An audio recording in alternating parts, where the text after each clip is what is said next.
ನಾವೆಲ್ಲ ಇಷ್ಟು ಒಗ್ಗಟ್ಟಾಗಿದ್ದೀವಿ, ಇವ್ರ ಮಧ್ಯೆ ಬಂದು ನಮ್ಮೆಲ್ಲರೂ ಒಗ್ಗಟ್ಟನ್ನ ಇನ್ನೂ ಜಾಸ್ತಿ ಮಾಡ್ಬೇಕು ಅಂತ ಇವಳು ಯೋಚನೆ ಮಾಡ್ತಿರ್ತಾಳೆ ಅನ್ನೋದು ಎಲ್ರಿಗೂ ಗೊತ್ತಿರೋ ವಿಷಯನೇ.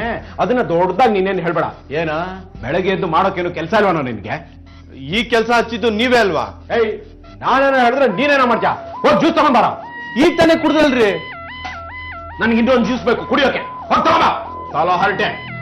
ಇವಳು ನನ್ ಮಗಳೇ, ಬೇರೆ ಊರ್ನಲ್ಲಿ ಓದಕ್ ಬಿಟ್ಟಿದ್ವಿ, ಹಾಸ್ಟೆಲ್ ಇದ್ಲು ಅಷ್ಟೇ. ಮತ್ತೆ ಇಬ್ರೇ ಮಕ್ಳು ಅಂತ ಹೇಳಿದ್ರಿ ನನ್ನ ಹತ್ರ. ಇಬ್ರೇ ಮಕ್ಳು, ಇಬ್ರು ಹೆಣ್ಮಕ್ಳು ಅಂತ ಹೇಳಿದ್ದೆ ಅಷ್ಟೇ. ಆದ್ರೂ ಇಷ್ಟು ದೊಡ್ಡ ಮಗಳಿದ್ದ ನನಗೆ ಗೊತ್ತಿರಲಿಲ್ಲ ಬಿಡಿ. ತುಂಬಾ ಲಕ್ಷಣವಾಗಿದ್ದಾಳೆ, ನನ್ ದೃಷ್ಟಿನೇ ತಾಕ್ಬೋದು. ಈಗ ಸ್ಪಷ್ಟವಾಯ್ತಲ್ಲ, ಹೋಗ್ಲಿ ಬಿಡಿ. ನನಗೆ 3 ಜನ ಮಕ್ಳು ಯಶೋದಮ್ಮ ಅವರೇ. ಹೌದು, ನೀವು ಬಂದ ವಿಷಯ ಏನು ಅಂತ ಗೊತ್ತಾಗ್ಲಿಲ್ಲ. ಸಂಜೆ ಅಮ್ಮನವ್ರ ಗುಡಿಯಲ್ಲಿ ದೀಪ ಹಚ್ಚೋದಿದೆಯಲ್ಲ, ನಿಮ್ಗೆ ಕರೆಯೋಣ ಅಂತ ಬಂದೆ. ಬರ್ತೀರಾ? ಬರ್ತೀನಿ. ನೋಡು, ನನ್ನ ಬಾಯಲ್ಲಿ ಸುಳ್ಳು ಬರೋದಿಲ್ಲ. ನಿಮ್ಮಿಬ್ರಿಗೋಸ್ಕರ ನಾನ್ ಸುಳ್ಳು ಹೇಳೋದನ್ನ ಅಭ್ಯಾಸ ಮಾಡ್ಕೊಳಕ್ ಆಗೋದಿಲ್ಲ. 1 ದಿವಸ ಕಳೆದಿದೆ, ಇನ್ನು ಒಂದೇ 1 ದಿನದಲ್ಲಿ ಅವಳನ್ನ ಕಳಿಸೋ ಏರ್ಪಾಡು ಮಾಡು. ಅಮ್ಮ, ಟೆನ್ಷನ್ ಮಾಡ್ಕೊಂಬೇಡಮ್ಮ, ಸಿಟ್ಟು ಮಾಡ್ಕೋಬೇಡ. ಮದರ್ ಇಂಡಿಯಾ ಮನಸ್ಸು ಮಾಡಿದ್ರೆ ಪ್ರೀತಿ, ಮುನಿಸ್ಕೊಂಡ್ರೆ ಪ್ರಳಯ ಅಂತ ನಂಗೆ ಗೊತ್ತು. ಇನ್ನು 2 ದಿನದ ಮೇಲೆ 1 ಸೆಕೆಂಡ್ ಕೂಡ ಕೀರ್ತಿ ನಮ್ಮ ಮನೇಲಿ ಇರಲ್ಲ, ಸರಿನಾ? ಅರ್ಥವಾಯ್ತು. ಯಾಕಳಿ ಅಂದ್ರೆ ಏನೋ ಬೇಜಾರು ಮಾಡ್ಕೊಂಡಾಗಿದೆ. ಇದು ಬದ್ದ ಹಣನೆಲ್ಲ ಶೇರ್ಸ್ ಇನ್ವೆಸ್ಟ್ ಮಾಡಿದ್ದೆ. ಇದಕ್ಕಿದ್ದಾಗೆ ಮಾರ್ಕೆಟ್ ಬಿದ್ದು ಬಂಗಾರದ ಹಾಗಿದ್ದ ನನ್ನ ಬದುಕು ಈಗ ಕಾಗೆ ಬಂಗಾರ ಆಗಿದೆ. ಒಟ್ಟಾರೆಯಾಗಿ ನೀವು ಏನು ಹೇಳ್ಬೇಕು ಅಂತಿದ್ದೀರಾ? ಅದು ನನಗೆ ಆದ ಒಂದು ಐಡೆಂಟಿಟಿ ಇಲ್ಲ.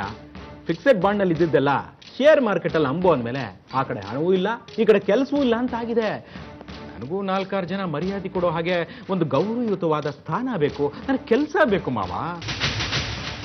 ನನಗೂ ಒಂದು ಅದನ್ನ ಎಲ್ಲರ ಮುಂದೆ ನಂಗೆ ಬಾಯ್ ಬಿಟ್ಟು ಹೇಳ್ಬೇಕಾ? ಆಯ್ತು, ಅರ್ಥ ಆಯ್ತು ಅಳಿ ಅಂದ್ರೆ. ಏನಮ್ಮ ಅನ್ಪೂರ್ಣ? ಮಾವ, ಈಗ ಸದ್ಯಕ್ಕೆ ನಮ್ಮ ಕಂಪ್ನಿಲಿ ಖಾಲಿ ಇರೋ ಪೋಸ್ಟ್ಗಳಂದ್ರೆ ಒಂದು supervisor, godown head, production controller ಮತ್ತೆ sales manager. Manager, sales manager ಚೆನ್ನಾಗಿದೆ, ಕಿವಿಗೆ ಬಹಳ ಇಷ್ಟವಾಗಿದೆ. ನಿಜಕ್ಕೂ ಈ ಪ್ರಾಣಿಗೆ ಫೇಸ್ ರೀಡಿಂಗ್ ಗೊತ್ತಾ? ನಾನ್ ಮನ್ಸಲ್ಲಿ ಅನ್ಕೊಂಡಿರೋದನ್ನ ತಿಳ್ಕೊಂಡು ಅದನ್ನ ಹೇಳ್ದೆ ಸುಮ್ಮನಾಗ್ಬಿಟ್ನಾ?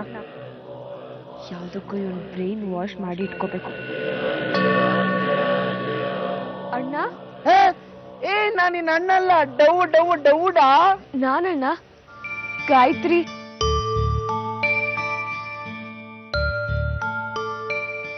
ನನ್ನನ್ನ ಅಣ್ಣ ಅಂದೇನಮ್ಮ? ನನ್ ಬಗ್ಗೆ ಏನೋ ಒಗ್ಗಟ್ಟನ ಅಂತ ಮಾತು ಶುರು ಮಾಡಿ ಅಲ್ಲಿಗೆ ನಿಲ್ಲಿಸ್ಬಿಟ್ರಲ್ಲ, ಏನ್ ಹೇಳಕ್ ಹೊರಟಿದ್ರಿ ಅಣ್ಣ? ಗೊತ್ತಿಲ್ಲ, ಆ ಟೈಮ್ನಲ್ಲಿ ಫ್ಲೋಗೆ ಏನೋ ಹೇಳ್ಬಿಟ್ಟಿರ್ತೀನಿ. ಅದೇನ್ ಹೇಳಕ್ ಹೊರಟಿದ್ರಿ ಅಂತ ಈಗ ನನ್ನ ಹತ್ರ ಹೇಳ್ಬೋದು ಅಲ್ವಣ್ಣ? ನೋಡಮ್ಮ, ಅವತ್ತು ಬಾಲಕೃಷ್ಣ ಅವರು ಮಾತು ಕಟ್ ಮಾಡಿದ್ದು ಒಳ್ಳೇದಾಯ್ತು. ಇಲ್ಲ ಅಂದಿದ್ರೆ ನಾನೇನಾದ್ರೂ ಒಂದು ಸುಳ್ಳು ಹೇಳ್ಬೇಕಾಗಿತ್ತು. ಇವತ್ತು ನೀನು ನನಗೆ ಅಣ್ಣ ಅಂದ್ಯಲ್ಲ,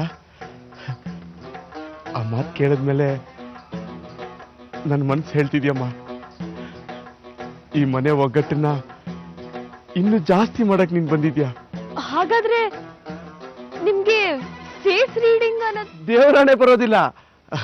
ನನಗೆ ಈ ಮನೆಯವ್ರ ಗುಣ ಎಲ್ಲ ಗೊತ್ತಲ್ಲ, ಅದಕ್ಕೆ ಮ್ಯಾಚ್ ಮಾಡ್ಕೊಂಡು ಏನೋ ಹೇಳ್ತಿರ್ತೀನಿ ಅಷ್ಟೇ.